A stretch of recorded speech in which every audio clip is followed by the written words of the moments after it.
Hi everyone, welcome to a Sip and Spin Spindle Spotlight.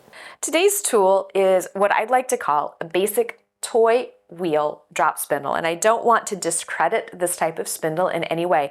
What's really interesting about this particular type of spindle, and I apologize, I cannot tell you where I got it. I've had this for over 20 years. It's one of the very first drop spindles that I ever owned. And when I first purchased this, I thought that it was a toy wheel spindle. Come to find out, it's actually a turned wheel spindle.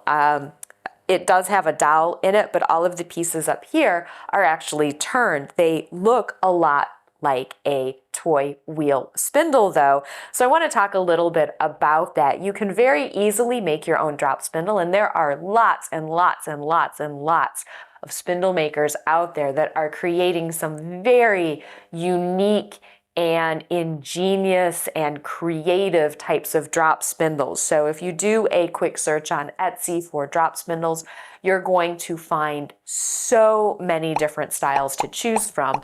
One of the great things with drop spindles as opposed to support spindles, a drop spindle doesn't need to have quite the same level of balance that a support spindle does.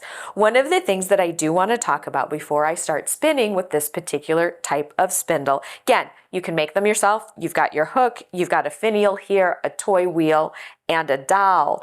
But if you come in close, you can see, and while I know the joke is they're called drop spindles because you drop them so much, as I said, this was one of my very first spindles, and as you can see, the tip on the bottom of this has actually started to flatten out. And one of the reasons why I wanted to showcase this spindle is because this particular shaft was actually sharpened in a pencil sharpener, which enabled it, even though it's a drop spindle, as I've pointed out before, those pointed shafts will enable you to spin supported as well. And sometimes when you're a new spinner, regardless of the style of spindle that you want to go with, having the ability to get a little bit of support while you're spinning can make drafting so much easier when you're just learning.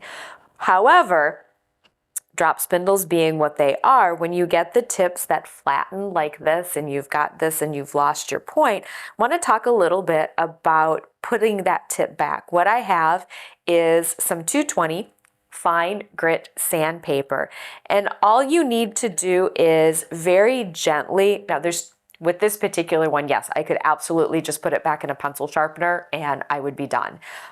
There's also this way. You can go through and using sandpaper, just go through and work the tip back very gently to where you want it to be.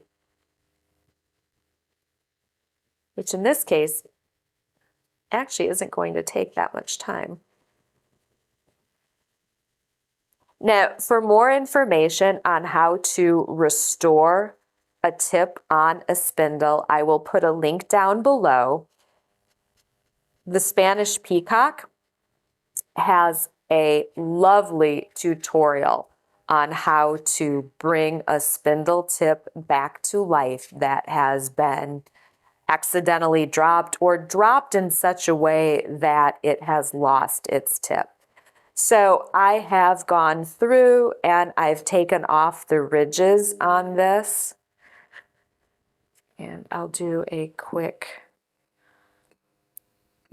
check. Yes, this will work again. I don't have a spinning bowl with me right now, but I've gotten rid of the flat tip on the bottom of this. So now I feel like I'm ready to start spinning. So once again, getting started when you've got a beautiful hook like this, I'm going to take a little bit of fiber, fold it over on itself and draft out just a little bit.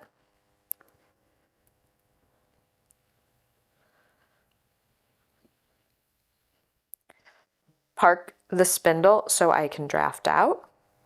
This is a lighter spindle, so I will be able to spin a little bit thinner on this than some of the previous ones that I've showcased.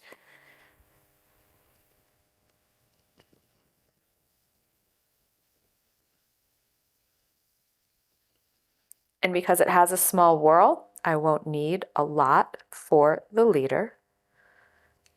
So, go, quick butterfly.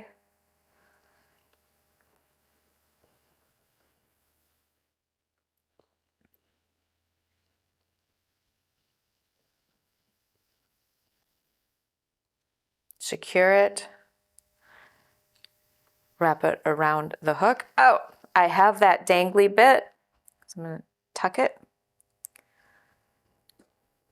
Get it out of the way. Draft. Pinch so the twist doesn't travel anywhere that I don't want it.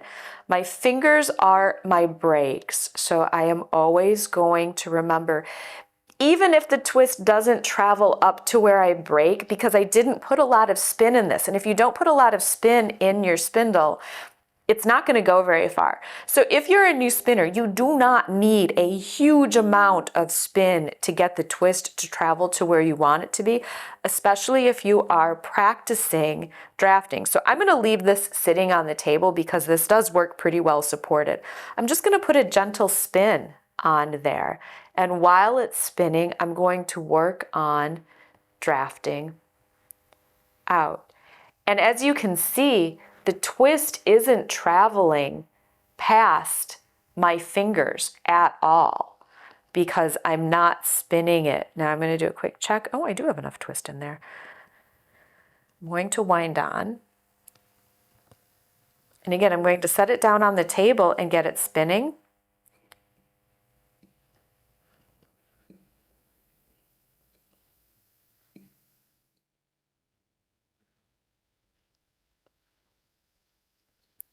Now I'm just using the table, but if I want a little bit more stability, I can bring in, I'm going to lean to the side. I can bring in a spinning bowl. So now my tip has some place to rest. And even though this is a drop spindle, I'm spinning it supported, which is going to give me the opportunity to create a slightly finer yarn. I feel a finer yarn more consistently. One of the things that I have always struggled with drop spindles, it's one of the reasons why I've gotten away from drop spindles, is as I build up the cop on my spindle, it's of course going to get heavier and heavier and heavier. And that weight and gravity makes it harder to get a thin, if I want to spin thin, it makes it just a little bit more difficult to get a thin single, like so. It's not impossible, it just means you need to work just a little bit quicker. Well, as a new spinner, working quickly isn't always, that it doesn't necessarily come intuitively. So being able to rest a spindle in a bowl and giving yourself just a little bit more time to work can make all the difference when it comes to learning how to draft out.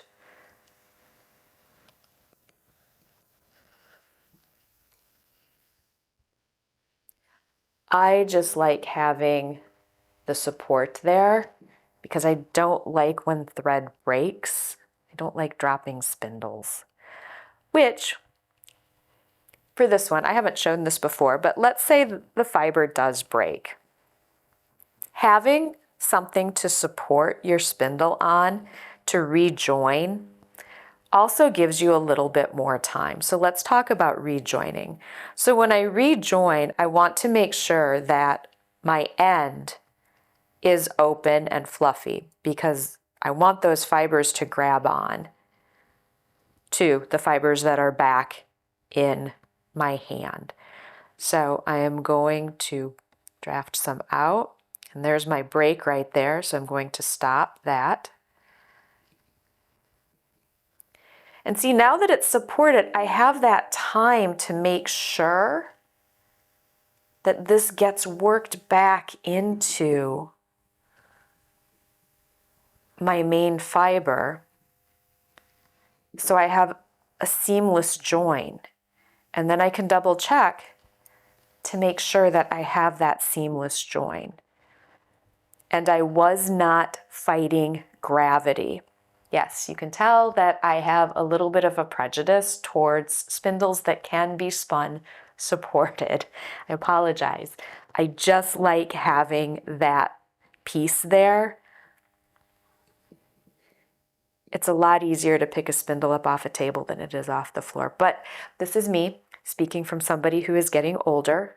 Bending down isn't as easy as it used to be. So this is a spindle that I would like to call the toy wheel spindle because it is modeled after one that is simply a dowel rod, a wheel, and a finial. These are also inexpensive, very easy to come by. They come in a wide variety of styles. They come also in a wide variety of different weights. If you find one that has a pointed tip, you do have the benefit of being able to spin in a supported manner, which as a new spindle, that's going to give you just a little bit more time to draft. The only downside is when you have a lighter spindle with a smaller whorl like this, it is going to be just a little bit more challenging to ply larger amounts, but that doesn't mean that it's going to be impossible. So with that being said, thank you so much for checking in and watching today's Spindle Spotlight. If there's a particular type of spindle that you would like to see shown on the Spindle Spotlights, please let me know in the comments below.